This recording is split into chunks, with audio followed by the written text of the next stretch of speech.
again, I think there isn't really... Hard CC wins games, okay, Max? Hard CC wins games, and there is next to none from Nexplay. You've got the Janna Tornado, and you have the Singed Flip. And that's realistically the only CC you have in this composition.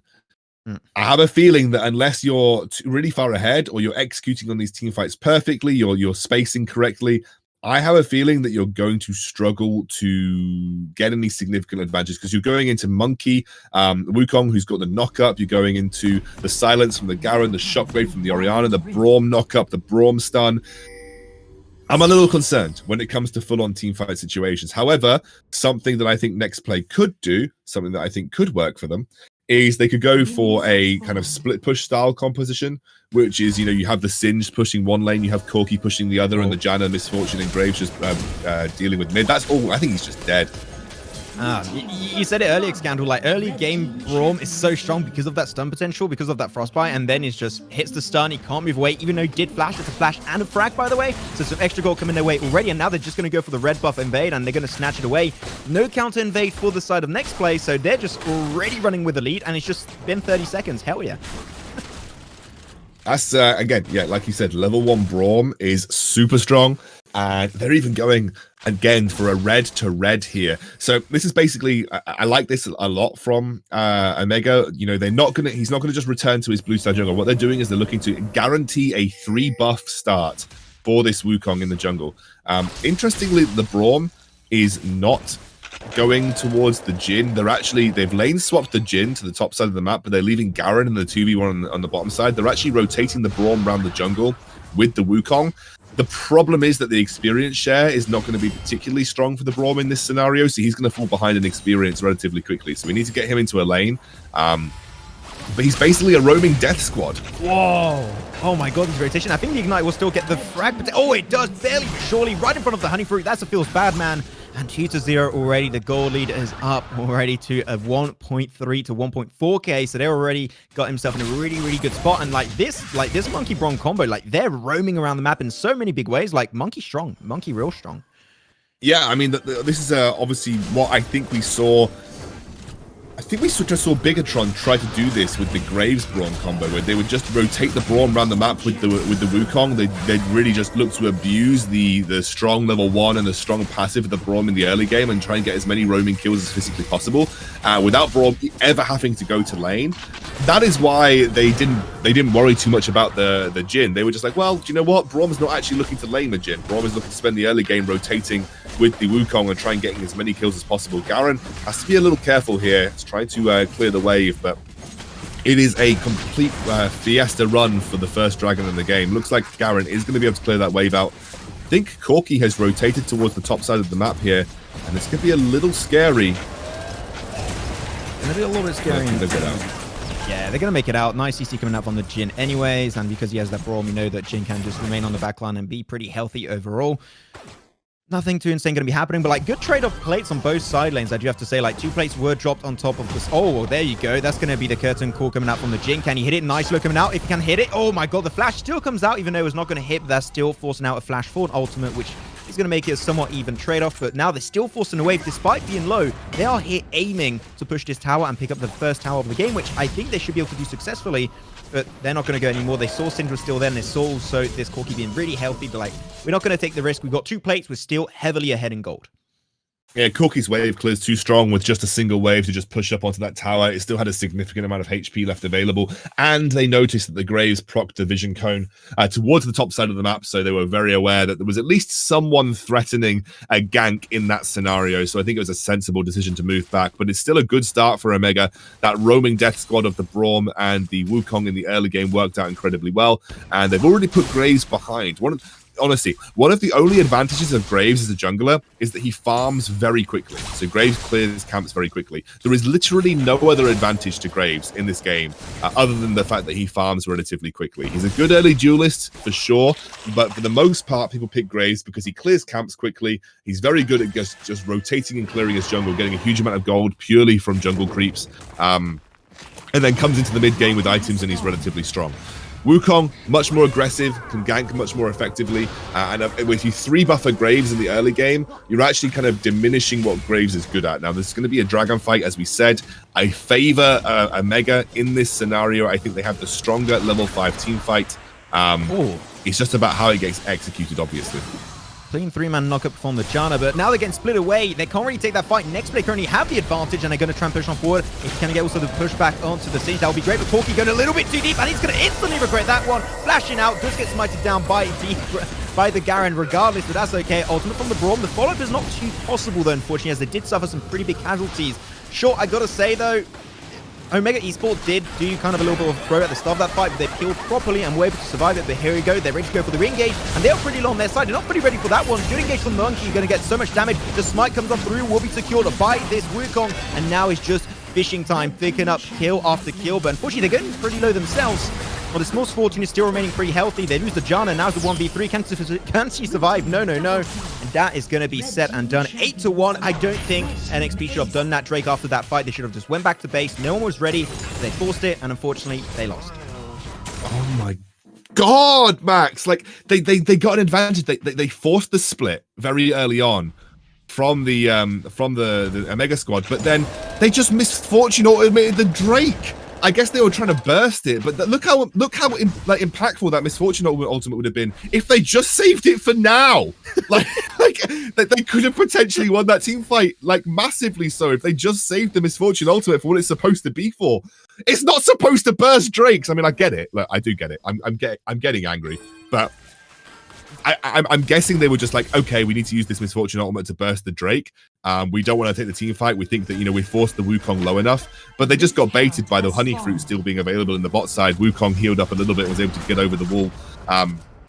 Honestly, that was a win. They split the Wukong off immediately.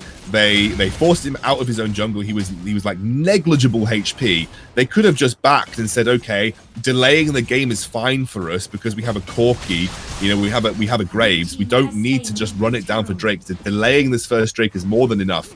But alas, it was not the case. They were not able to make it happen, and they were just trying to burst the Drake in a greedy way without really respecting the re-engage potential from Omega, and unfortunately paid the price for it. And again, that fight would have been different if the misfortune had just saved the ultimate for the team fight.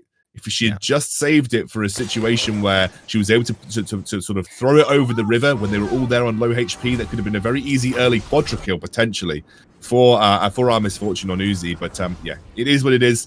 It happened, and now they've got to try and recover from it. But they are 5,000 gold down now. That is a big recovery that needs to happen. And again, Omega in the driving seat. Guys, please call 911. Scoundrel's mad, and I'm scared over here. But I do fully agree that there was a little bit of a throw on both sides. It did do kind of a mistake, but at the end, it was still going the way of Omega Esports, and they will gladly take that fight and take the Drake at that. Also, first item now going to be purchased for the Jhin, so he's going to put himself in a pretty strong position compared to the Misfortune that also got a first item, so they're going to be pretty much in an even standoff in terms of itemization. The gold lead already, we're looking at 7,000 gold very soon lead already in favor of Omega Esports, and like in 7.5 minutes, that is still a really significant gold advantage. Now in the bottom lane, we're already gonna have a little bit of a push, but like I gotta say, Brawl and Wukong have been bringing so much to the table in their own rotations. Also because of the golden staff of the Wukong, it allows to proc that stun of the frostbite of the Brawl a lot quicker, so it does make sense. They synergize really well to go for those early game ganks. As now Drake is 1 minute away again from spawning. Are we going to have another cluster of absolute mayhem happening in that pit? I guess so. I think that both teams don't really want to give that one up, but we're seeing Nexplay once again falling behind at a point where I'm starting to get a little bit skeptical, and this is a draft that you need to be ahead to make it work properly, so they're falling behind. I'm scared for them, really, once again.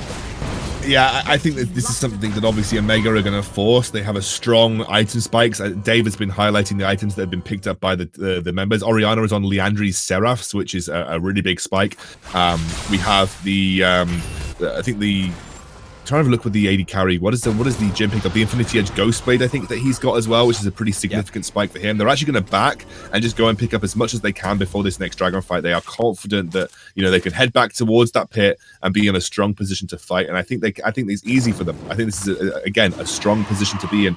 I would almost be tempted to drop the Rift Herald if you haven't already for the Wukong. Either drop it mid or drop it bot. to provide a distraction, because that will set up nicely for the start. You can see they're pushing the wave. I think Wukong's, yeah, he's just going to drop it mid. They're going to try and force this mid lane tower, which would at least set up a good space for the next dragon. In fact, there's a flip in from, it's the clone. It's the clone. Yeah, it was the clone. I was like, wait a minute, that's a good player. It's like, no, it's the clone. I got bamboozled too, and that is okay. But now, because of that push, they're not fully ready to go for the fight, and they're just going to also keep the Garen on the front line with the Orianna to bring some CC to the table if they want to make sure they're not going to go for it.